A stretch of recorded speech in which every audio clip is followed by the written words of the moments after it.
여러분, 오늘은 스승의 주일입니다. 사실 예전에는 스승의 날이나 스승의 주일을 많이 기념하였지만 언제부터인가 스승의 날이나 스승의 주일을 기념하지 않는 것이 사실입니다. 실제 세상에서도 스승의 날이 사라졌다가 1982년에 부활했고 기독교 교계 안에서 많은 사람들이 원래 스승의 주일이 있다라고 생각하는데 교회력에는 스승의 주일이 원래 없습니다. 근데 이제 통례적으로 교사들의 수고와 헌신을 감사하기 위하여 5월 셋째 주를 스승의 주일로 그냥 통례적으로 개교회가 지켰던 건데, 교회력에는 원래 스승의 주일이 없고 요즘에 와서는 이 스승의 주일을 스승들만을 기념하는 것이 아니라 청년 주일 또는 어린이 청소년 주일로 겸하여 지키는 교단들이 많이 있습니다. 여러분, 왜 스승의 주일을 지키지 않을까? 거기에는 세상적인 이유와 성경적인 이유가 있어요. 세상적인 이유가 뭘까요? 왜 스승의 날을 지키지 않을까? 여러분, 스승의 날은 스승의 은혜를 기억하고 감사하는 날이잖아요. 근데 예전에 우리 학교 다닐 때 생각해 보세요. 이 스승의 날이 스승의 은혜를 기억하고 순수하게 감사하는 날이 아니라 여러분, 촌지받는 날로 전락을 해버린 거예요. 그냥 뭐 스승의 은혜에 감사해서 봉투 줄 수 있지. 근데 문제는 이 촌지를 준 사람과 주지 않은 사람의 차별로 이어지니까 국가가 아예 이걸 딱 막아버린 거예요. 그런데 문제는 이 스승의 날이 사라져버리니까 스승에 대한 존경이 없어져 버리는 거예요. 스승의 은혜를 아무도 기억하지 아니하고 감사하지도 않는. 여러분, 교회 안에서는 왜 스승의 주일을 예전에 많이 지키다가 요즘 지키지 않을까? 거기에는 한 세 가지의 이유가 있는데, 첫 번째, 우리의 참 스승은 오직 예수님 한 분밖에 없다. 우리의 참 스승은 예수님 한 분밖에 없다. 이게 첫 번째 이유고요. 두 번째, 교사들이 희생하고 헌신하는 것은 참 감사하긴 한데 교사도 교회의 직분 중에 하나잖아요. 그러면 교사의 은혜에 감사하면 성가대의 은혜에도 좀 감사해야 되잖아요. 이거 아멘들을 안 하시네. 네, 안내부의 헌신에도 감사해야 되잖아요. 차량 운행 관리부에도 감사해야 되잖아요. 새가족부에도 감사해야 되잖아요. 빚도 없이 이름도 없이 방송부에 처박혀서 은혜의 사각지대에 살고 있는 방송부의 은혜에도 감사해야 되잖아요. 그러니까 교회의 직분 중에 하나인데 이게 형평성에 안 맞는다. 이게 두 번째 이유고, 세 번째는 뭐냐? 선물은, 상급은 누구에게 받는다? 교회가 주는 게 아니라, 목사가 주는 게 아니라 하나님께 받는 것이고, 상급은 이 땅에서 받는 것이 아니라 어디에 쌓는 거예요? 하늘에 쌓는 것이다. 이런 이유로 언제부턴가 세상에서도 교회 안에서도 스승의 주일을 지키지 않는 것이 일반적으로 변해버렸다는 거죠. 근데 문제는 세상에서도 스승의 날을 지키지 않고 교회 안에서도 스승의 주일을 지키지 않다 보니까 여러분, 이런 스승에 대한 일반적인 아무 생각이 없는 이해와 생각이 교사들의 힘을 약화시키고, 교사들이 약화되니까 학생들이 약화되고, 교사와 학생들이 약화되다 보니까 교육이 약화되고, 교육이 약화되다 보니까 나라가 약화되어지고, 나라가 약화되어지다 보니까 문명과 역사까지도. 그래서 이 시대가 혼돈의 시대, 바른 진리가 사라진 시대잖아요. 왜 세상이 이렇게 혼돈의 시대로 치닫고 있을까? 저는 아주 중요한 게, 여러분, 종교와 사상과 이념과 철학, 학문의 가르침이 없기 때문에, 인문학이 사라졌기 때문이다. 누군가는 좀 불편하더라도 훈장 역할을 해야지요. 무엇이 옳은지 무엇이 바른지를 이야기는 해야 되는데 아무도 이야기하지 않는 시대를 살아가다 보니 이 세상이 그렇게 혼돈의 시대가 되었고, 더 문제는 여러분, 이 시대에는 참 스승과 참 제자를 찾아보기 어려운 시대가 되었다. 여러분, 스승 있으세요? 여러분, 제자 있으세요? 우리의 제자는 우리의 자녀가 우리의 최고의 자녀여야 되는데, 여러분의 스승은 목사가 여러분의 최고의 스승이 되어야 되는데, 그 고백하는 사람, 에이, 생각을 그렇게 안 하면서 너무 웃는데? 말씀을 준비하다가 미국의 교육학자 어네스트 보이어가 한 말을 발견했어요. 미국의 교육학자 어네스트 보이어가 뭐라 그러냐면, 서툰 의사는 한 번에 한 사람을 죽이지만 서툰 교사는 한 번에 수많은 영혼들을 죽인다. 서툰 의사는 한 번에 한 명을 죽이지만 서툰 교사는, 이 보이어가 교사를 하고 있을 때 한 반에 몇 명이었냐면 130명이었나 봐요. 130명을 죽인다. 근데 제가 이 얘기를 딱 듣고 나서 제 삶에 좀 적용을 했죠. 여러분, 이 말은 동일하게 잘못된 부모는 자기 자식만을 망치지만, 잘못된 부모는 자기 자식만을 망치지만, 잘못된 목사는 수많은 성도들을 망치고, 그러니까 나는 한 7, 800명 망칠 수 있는 위기에 있는 사람이에요. 여러분, 잘못된 지도자는 나라와 민족, 세계를 망친다. 이게 무슨 말이에요? 가르치는 자리의 위험성과 중요성을 이야기하고 있는 본문 아닙니까? 그래서 예수님께서도 야고보서 3장 1절에 뭐라고 말씀하시냐면, 내 형제들아, 너희는 선생된 우리가 더 큰 심판을 받을 줄 알고, 선생된 우리가 더 큰 심판을 받을 줄 알고 많이 선생되지 마라. 그래서 여러분, 욕심 때문에, 영적인 욕구 때문에 장로가 되려고 하고, 권사가 되려고 하고, 안수집사가 되려고 하고, 목사가 되려고 해서는 안 돼요. 내가 그 자리에 없으면, 그 정도 죄를 지으면 하나님이 이해해 주시지만, 내가 그 자리에 있을 때 그 정도 죄를 지으면 큰일 나요. 여러분, 자기가 있는 자리에 따라 하나님이 물으시는 것이 다르다는 거죠. 그래서 말씀을 묵상하다가 스승의 주일, 우리가 너무 스승의 은혜를 기억하지 않는구나. 그러면 성경에서 말하는 참 스승과 참 제자는 무엇이어야 할까를 고민하다가 오늘 본문의 말씀을 여러분에게 좀 드리고자 합니다. 오늘 본문은 엘리야가 자신이 가지고 있던 능력과 축복을 그의 제자 엘리사에게 계승하고 전승하고 있는 장면이에요. 오늘 본문에 나오는 엘리야는 죽을 때가 다가왔어요. 그러니까 자기 삶을 정리할 때에 자기가 일평생 심혈을 기울였던 일을 한번 돌아보고 싶은 거예요. 근데 이 엘리야가 일평생 심혈을 기울였던 것은 무엇이냐? 하나님의 선지자들을 배출하는 거. 그러니까 지금 말하면 신학교를 세워서 목회자를 양성하는 것이 이 엘리야의 최대의 사명이었어요. 그리고 이렇게 엘리야가 세웠던 신학교가 오늘 본문에 보니까 베델과 여리고와 요단에 있어요.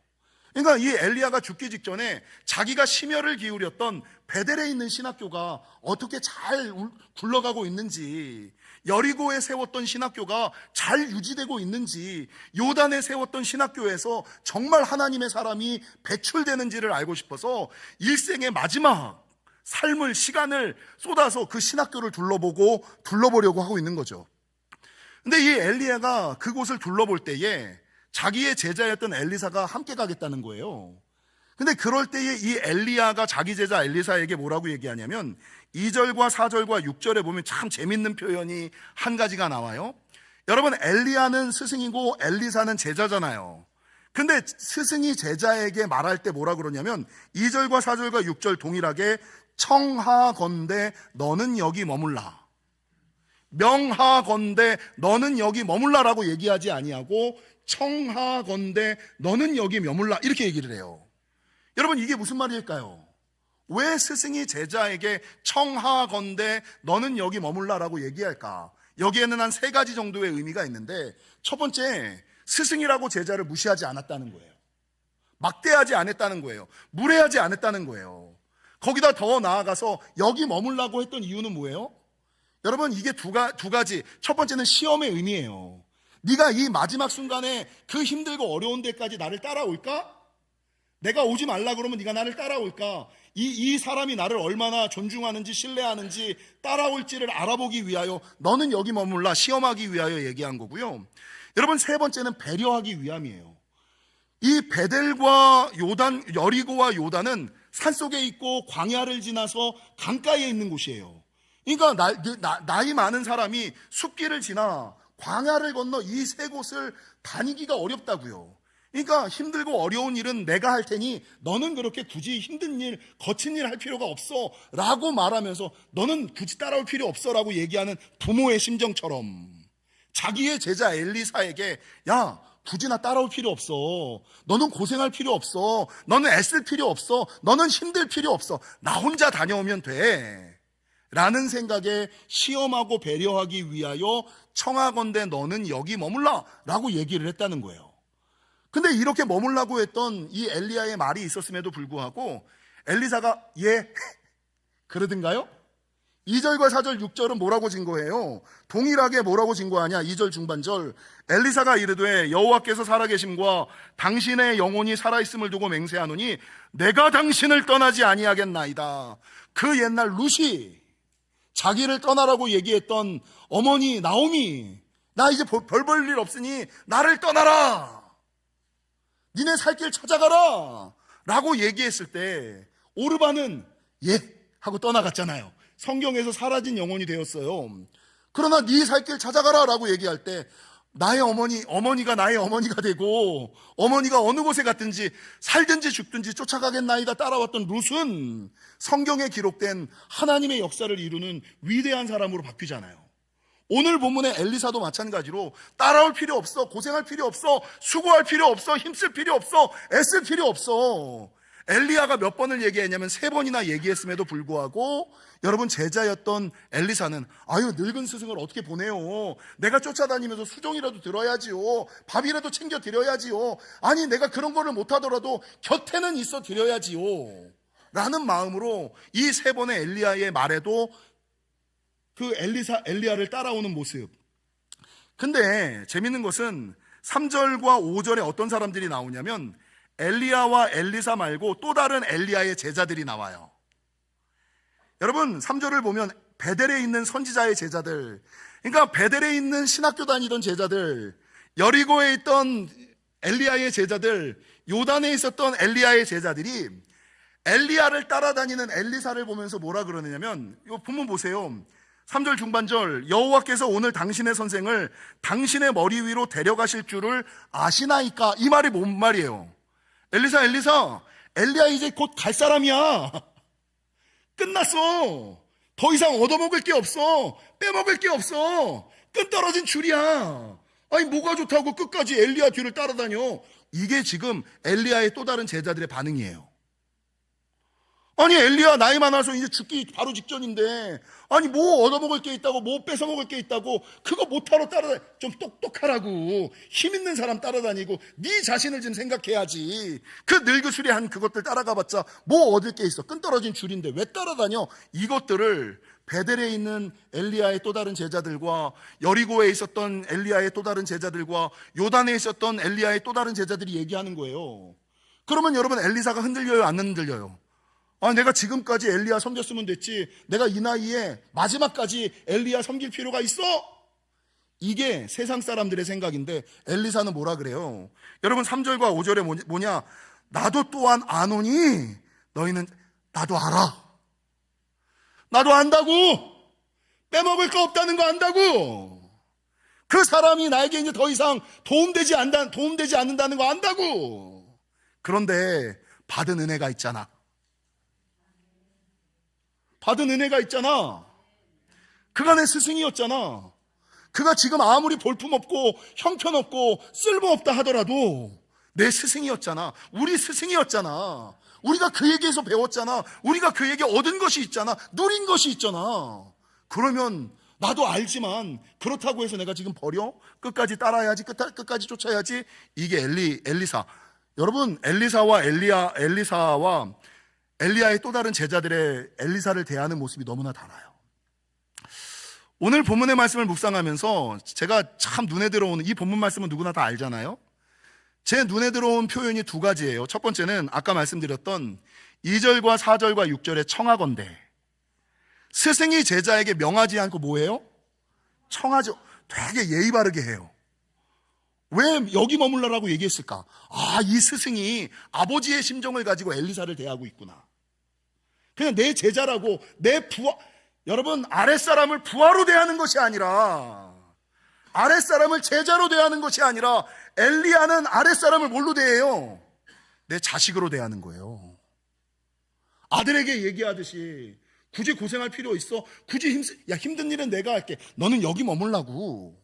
엘리야는 엘리사를 여러분 자식으로, 아들로 생각하고 있구나가 청하건대 너는 여기 머물라에 나오는 거예요. 여러분 반대로 엘리사는 엘리야를 어떻게 대했을까요? 오늘 보면 12절을 보세요. 12절은 뭐라고 증거하느냐 읽겠습니다. 엘리사가 보고 소리 지르되 내 아버지여, 엘리야를 뭐라고 대해요? 스승이에요, 선생이에요? 아버지로 대하잖아요. 여러분, 영어에서는 가르치는 사람을 티처라 그래요. 근데 한국말은 좀 자세하죠. 가르치는 자를 단순하게 티처라고 얘기하지 않고 교사라고도 말할 때가 있고 선생이라고 말할 때가 있고 스승이라고 부를 때도 있어요. 교사는 가르치는 일을 하는 사람들이 교사예요. 직업적으로 그 일을 하는 사람들이 교사. 그 직업을 쓰라 그러면 내가 스승이나 선생이라고 쓰지 않냐고 뭐라고 써요? 교사. 이건 직업적인 가르치는 일을 하는 모든 사람들을 교사, 자기가 자기를 부를 때 교사라고 불러요. 근데 이 교사에 대한 존경, 타인이 불러주는 교사인데 저 사람은 선생이야. 가르칠 뿐만 아니라 잘 가르치고 바르게 가르쳐. 저 사람은 선생이야. 남들이 볼 때 진짜 교사야. 이걸 선생이라고 부르는 거예요. 그럼 스승은 뭘까요? 잘 가르칠 뿐만 아니라 그의 인생을 염려하며 그의 인생을 인도하는 사람을 스승이라고 부르는 거예요. 그래서 여러분, 그 사람이 가르치는 일을 한다고 해서 교사일 수는 있지만 선생이 아닌 사람들이 있고요. 선생이긴 하지만 자기는 자기가 교사라고 생각하지만 나에게 배움을 받는 사람이 나를 선생이나 스승이라고 인정하지 않는 사람과 목사들이 있어요. 그러니까 내 스스로도 교사라고 생각할 뿐만 아니라 타인도 나를 어떻게 불러주는지를 좀 생각할 필요가 있어요. 근데 성경은 누군가를 섬기는 자, 누군가를 가르치는 자가 단순하게 교사나 선생이나 스승으로만 살아가는 것이 아니라 뭐가 돼야지 된다? 엘리야처럼 부모가 되어야지 된다, 이렇게 증거하고 있어요. 엘리사가 엘리야를 뭐라고 불러요? 내 아버지여, 내 아버지여 라고 부른 것처럼 영혼을 섬기는 자, 무언가를 가르치는 자는 여러분 누군가에게 교사처럼 선생처럼 스승처럼 하는 것이 아니라 내 새끼인 것처럼, 내 부모인 것처럼, 이게 성경에서 말하는 참 스승과 참 제자의 관계라는 것이죠. 그래서 여러분, 이 엘리사가 엘리야가 받았던 능력보다 갑절의 영감을 받잖아요. 근데 이 엘리사가 엘리야의 능력과 축복을 물려받을 수 있는 2배의 축복을 물려받을 수 있는 비결이 뭔지 아세요? 그냥 단순하게 엘리야의 겉옷을 취했다가 아니라 엘리야의 겉옷을 입으려면 내 겉옷은 벗어야죠. 엘리야의 겉옷을 입으려면 내 겉옷을 벗고 엘리야의 겉옷을 취할 때 갑절의 영감과 기적이 나타나는, 요단강을 건너는 역사가 나타나는 거예요. 근데 한국 사람들은 자기 머리 위에 스승을 두지 않는 거예요. 여러분, 요즘 시대가 이 엘리야와 엘리사처럼 참 스승과 참 제자, 부모와 자식의 관계를 가져야 되는데, 현대 많은 사람들이 외로움을 느끼면서 고백하는 게 뭐냐? 이 땅에는 따를 만한 스승이 없어. 이 땅에는 쫓을 만한 선생이 없어. 이 땅에는 믿을 만한 목사가 없어. 이 땅에는 존경할 만한 장로가 없어. 왜 그럴까요? 왜 믿을 만한, 따를 만한 사람이 없을까요? 여러분, 이게 여러 가지 이유가 있습니다만 한 3가지 의미가 있어요. 여러분, 왜 믿을 만한 멘토, 스승, 목회자와 바른 관계 가운데 살아가지 못할까? 많은 전문가들이 이렇게 얘기해요. 첫 번째, 자신 외에 타인을 인정하지 않으려고 하는 교만. 나도 알 만큼 알아. 자기 외에 타인을 자기 머리 위에 스승을 나보다 나은 분이지, 내가 믿을 분이지, 내가 순종할 만한, 여러분 순종할 만한 사람 있어요? 할렐루야. 아멘 하신 분들은 참 좋은 관계, 근데 이 세상에 내가 들을 만한 사람, 따를 만한 사람, 이 사람이 파추로 매주를 쓴다고 하더라도 내가 믿을 만한 사람이 없잖아요. 그 이유가 뭐냐? 타인을 인정하거나 의지하지 않으려고 하는 교만. 나도 알 만큼 안다는 거지, 이 교만. 첫 번째.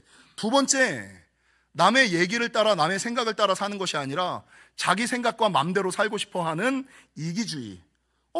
내가 한번 살아가는 인생, 내 뜻과 내 생각대로 살고 싶지. 왜 목사님의 생각대로, 성경의 말씀대로, 왜 이래라 저래라 그걸 내가 따라서 살아가야 돼? 내 마음대로 살지. 자기 마음대로 살고 싶어 하는 이기주의. 3번째, 여러분, 이 시대가 개인주의와 이기주의가 판을 치다 보니까 더 이상 누군가를 위하여 희생하고 헌신하며 살아가려고 하는 선생 되려고 하는 사람이 아무도 없는 시대. 그러니까 여러분, 조직심리학자 애덤 그랜트가 기브 앤 테이크라는 책에서 모든 조직 안에는 세 부류의 사람이 있다. 모든 조직에는 세 부류의 사람이 있대요. 첫 번째가 뭐냐면 기버. 기버는 뭐예요? 주는 사람. 이유 없이 예전에 우리의 부모님들, 예전에 우리의 선생님들, 예전에 우리의 목사님들은 내가 뭔가를 잘하기 때문이 아니라 아무런 이유나 조건 없이 나를 위하여 기도해 주시고 희생해 주시고 헌신해 주시고 좋은 말 해 주시고 눈물 쏟아 주시고 아멘들 안 하시네. 그런 분이었잖아요. 그러니까 아무런 이유 없이 희생하고 헌신하던 기버가 있어요. 근데 조직에는 이유 없이 쏟아내는 사람이 있을 뿐만 아니라 테이커, 받기만 하는 사람이 있어. 아예 자기는 하나님을 위하여, 교회를 위하여 아무것도 내어놓지 않으면서 교회로부터, 목사로부터 무언가를 받기만 원하는 사람들, 테이커가 있죠. 그나마 나은 사람들은 매처라고 해가지고요, 주고받는 사람. 여러분은 기버예요, 테이커예요, 매처예요? 교회 안에서 주는 사람. 근데 지금은 아무런 이유 없이 희생하고 헌신하려고 하는 사람이 없어요. 그나마 테이커들이 거의 대부분이고, 그나마 나은 사람이 매처. 은혜 조금 받은 만큼 요건 해야지, 이런 사람들, 매처. 이런 사람들로 가득한 시대를 우리가 살고 있다. 전문가들이 왜 자기 인생에 스승을 두지 못할까? 모든 사람이 멘티는 되기 싫고 뭐가 되고 싶어요? 자기가? 멘토는 되고 싶은데 멘티가 되고 싶어 하는 사람은 아무도 없기 때문이다. 그러니까 제자의 삶은 살기 싫어. 근데 스승의 복은 누리고 싶어. 이것 때문에 이 세상에 자기 영혼을 맡길 만한, 믿을 만한, 따를 만한 스승과 멘토가 없는 것이다 라고 성경은 증거해요. 여러분, 예전에는 우리가 믿을 만한 사람, 따를 만한 사람이 부모님, 선생님, 목사님이었잖아요. 우리에게 가장 영향을 많이 주는 존재가 부모님, 선생님, 목사님이었거든요. 근데 요즘 우리 아이들이 제일 많이 영향받는 사람이 누굴까요? 조시는 분들이 많이 계신데 유튜버예요, 유튜버. 근데 이 유튜버들이 방송을 하는 목적이 뭐예요? 돈이에요. 그 어떤 걸로 포장을 하더라도 이게 오라, 저게 맞아, 뭐를 포장하더라도 그 근거는 무조건 돈이에요. 여러분, 돈을 바라보고 살아가는 사람의 얘기를 듣고 자기의 인생관, 가치관이 좌지우지되면 돼요? 근데 그런 것들을 보고 모든 가치관이 형성돼서 부모님 말씀 안 들고 선생님 말씀 안 들고 목사님 말씀은 안 들으면서 유튜버, 인플루언서의 얘기에는 목숨 거는 사람들이 요즘에 너무나 많이 나타난다라는 것이죠. 사랑하는 성도 여러분, 고린도전서 4장 15절, 그리스도 안에서 일만 스승은 있으되 아버지는 많지 않으니. 이 시대는 이제 스승도 별로 없어. 사도 바울이 얘기할 때는 그나마 교사를 지나 선생을 넘어 스승은 많았어. 근데 이 시대에는 스승은커녕 선생은커녕 교사만 남아있는 시대를 우리가 살아가지 않을까라는 생각을 하게 됐다는 거죠. 사랑하는 성도 여러분, 피택장로 교육을 하는데 우리 피택장로님께서 저에게 이런 질문을 해요. 목사님의 목회 철학이 뭡니까? 그래서 이제 목회 철학에 대해서 이런저런 내가 어떤 마인드를 가지고 목회를 하는지를 이제 대답을 해드리고 나서 집에 가서 내 목회 철학이 뭐지? 내가 무슨 철학을 가지고 신앙생활을 하고 영혼을 섬기고 교회를 섬길까? 저도 뭔가 철학이 있을 거 아니에요. 근데 그 중에 하나가 뭔지 아세요? 뭐 여러 가지 목회 철학이 있겠습니다만 제가 가지고 있는 목회 철학 중 하나는 가족에게 하지 못할 말을 성도에게 절대 하지 않는다예요. 몇 번 말씀드린 적 있죠? 이 얘기를 왜 했죠?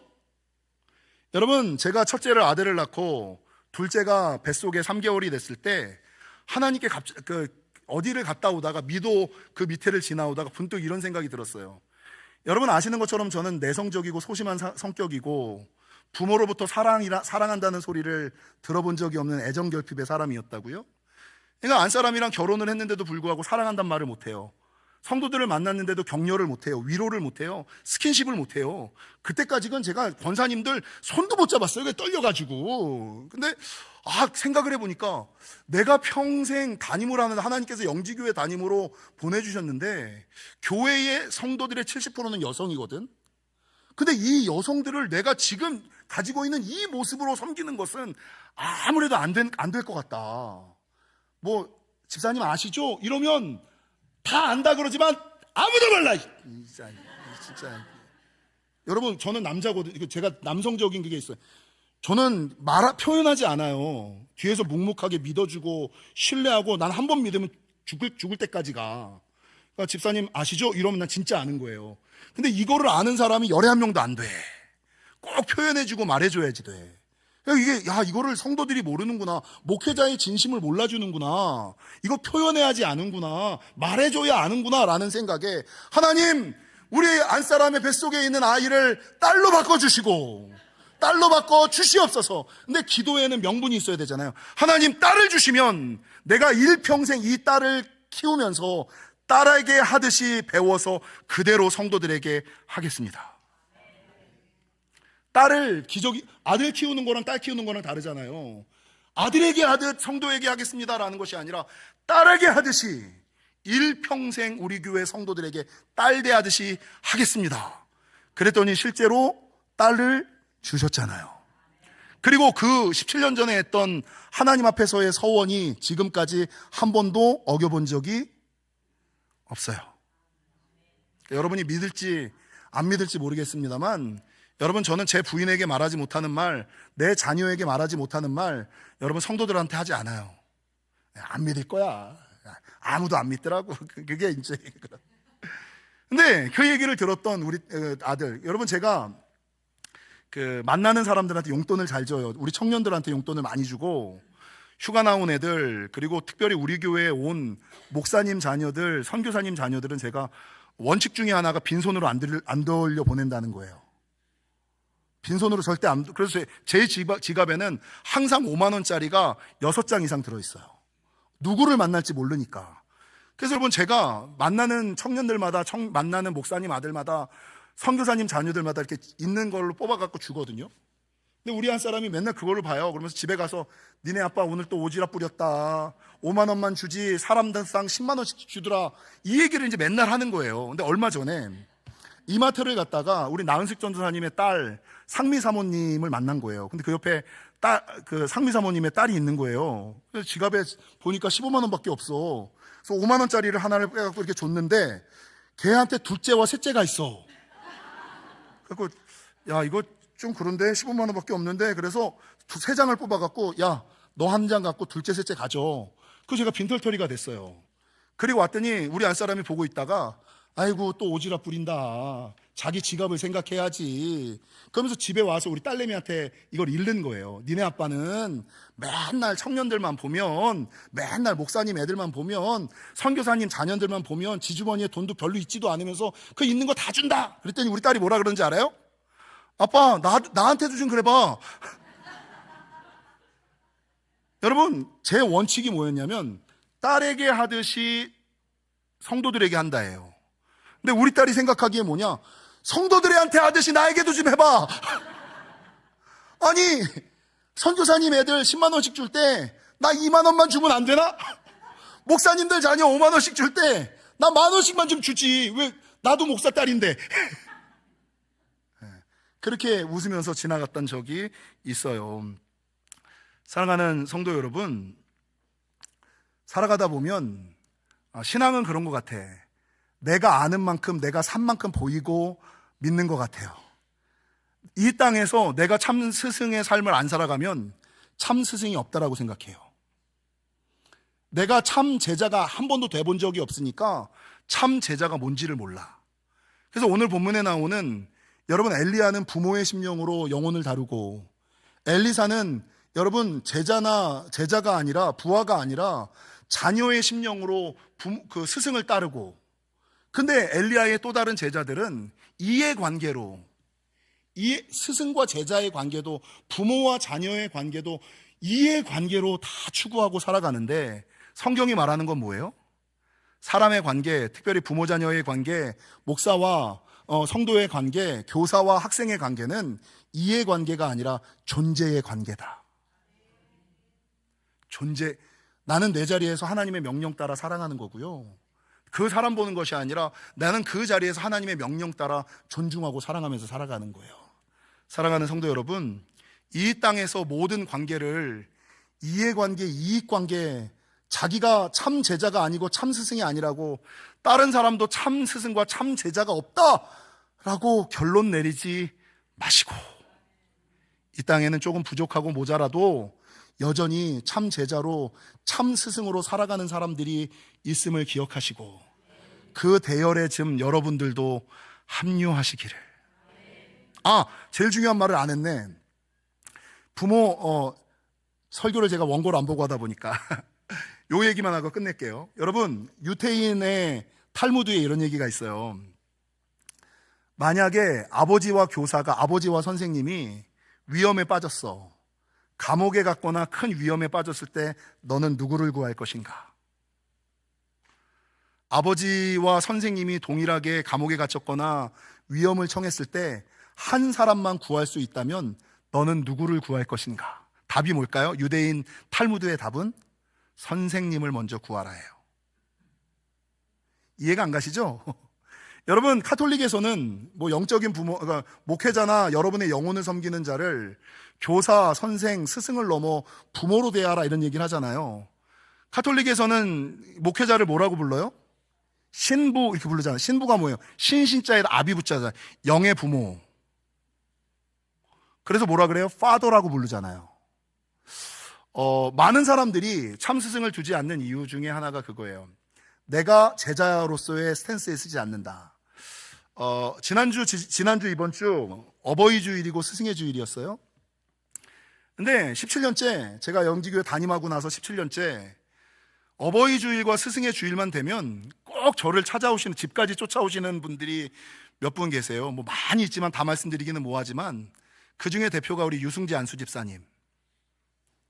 유승재 안수 집사님은 자녀를 데리고 와서 저한테 절을 시켜요. 스승의 날 오지 않고 어버이 주일 날 와요. 영적인 부모라는 거예요.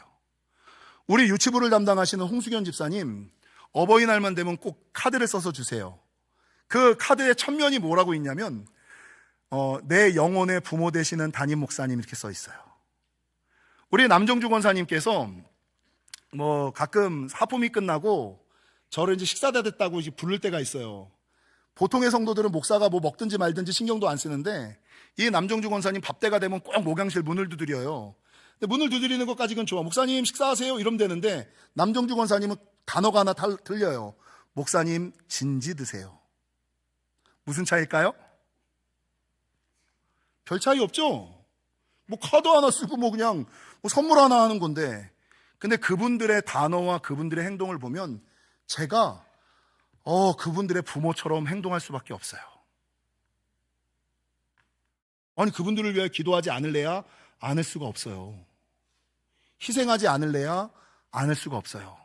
참 스승이 없는 이유는 여러분, 참 제자의 자리에 우리가 서지 않기 때문이다 라는 것을 기억하시고, 성경에서 말하는 참 스승과 참 제자의 관계를 지금 이 땅에서 맺으시고 살아가시는 저와 여러분이 되시기를 주님의 이름으로 간절히 축원합니다.